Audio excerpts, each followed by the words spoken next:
Finally, after years and years of going through the 9 circles of development hell, we can say I bought The Last Guardian. Fumito Ueda, which is already the proud father of instant classics such as Ico and Shadow of the Colossus, has released its newest child through developers Gen Design and Sony Interactive Entertainment Japan Studio, who also published it. The game has been out for a few weeks now, and after I finished it twice to double check my opinion about it, I am now ready to share my view on this exclusive PS4 title. Will this beast be tamed, or is it too wild to keep as a pet? Let's find out, shall we?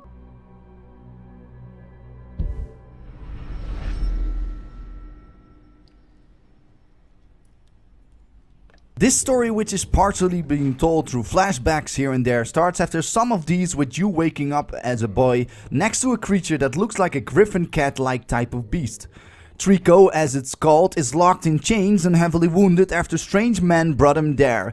You must find a way out of the place that you are and will sooner or later bond with the creature that gives you a chance to make it out of the mysterious place alive. It's once again an amazing story coming from a developer who clearly knows what they're doing.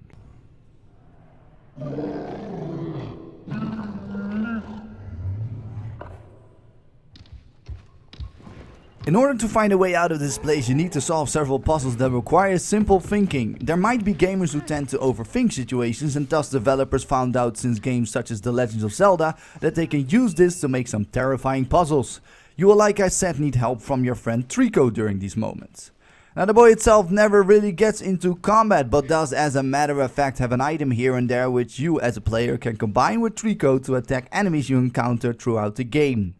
When you're not busy running away from soldiers who try to grab you or dealing with puzzles, you're traversing the place together with your companion.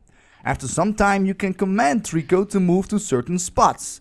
This is where the game becomes frustrating when you play it for the first time, since your feathered friend sometimes simply decides to not listen, turn around or just stand still, making it so that you will think it's not the right action to undertake while it probably is. I had this negative experience less during my second playthrough, but wouldn't be surprised if you as a new player in this title feels frustrated about it. Yes, the soldiers try to grab you, and when they do, it's button smashing time, because in order to escape from their clutches you need to remove the button symbols from the screen. If you succeed, there's a small window of time where you can run away and let Trico smash them to bits.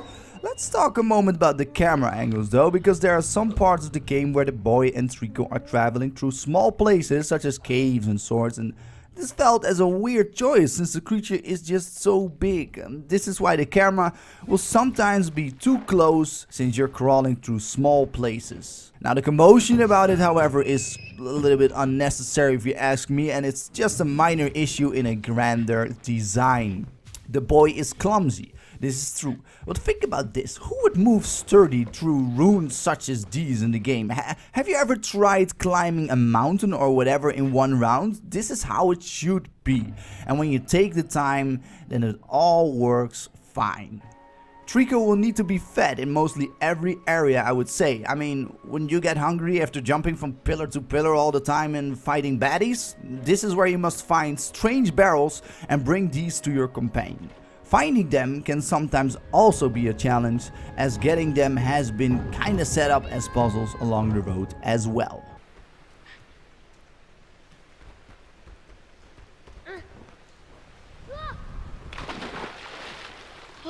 Fumito Ueda always knows how to present a game together with the studio, and after Ico and Shadow of the Colossus, The Last Guardian is no different or less beautiful. It is my understanding that this indeed basically is an originally PlayStation 3 production wearing a PS4 coat. But goddammit, this looks amazing no matter how you want to see it.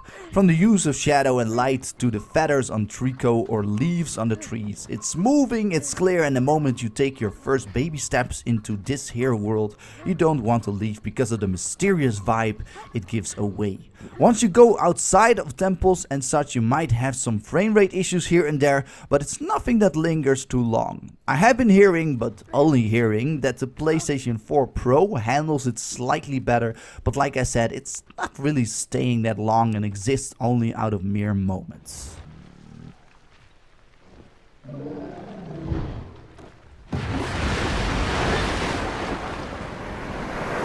There are more than enough moments where the going gets tough, and the music will tell you this in an instant. And when you're not in hairy situations, you will receive smooth compositions where the notes hit your heart just in the way you expect this when playing a game from the developers of Ico and Shadow of the Colossus. Headsets will of course per usual bring the effects even closer, but yeah, the sound or music if you may is epic, like always.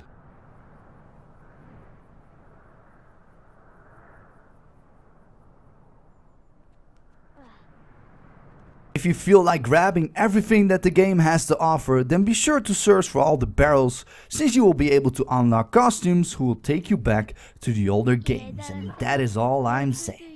Progress in this matter is saved after each play, so you can consider it in some way as a plus gain, meaning that replay value is indeed present and especially valuable for those who played previous games of this here developer.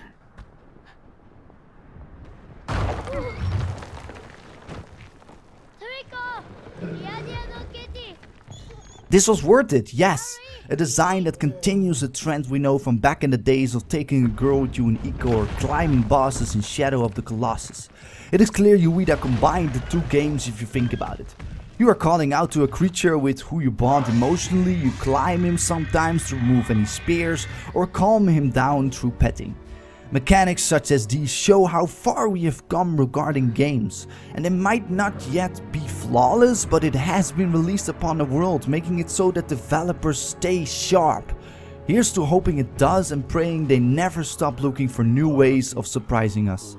Graphics wise, The Last Guardian helps telling a mysterious, emotionally and epic story, where the music just drops your jaw and knows how to grab your heart. And the ending is horrifyingly good in so many emotional ways, which is all I'm saying.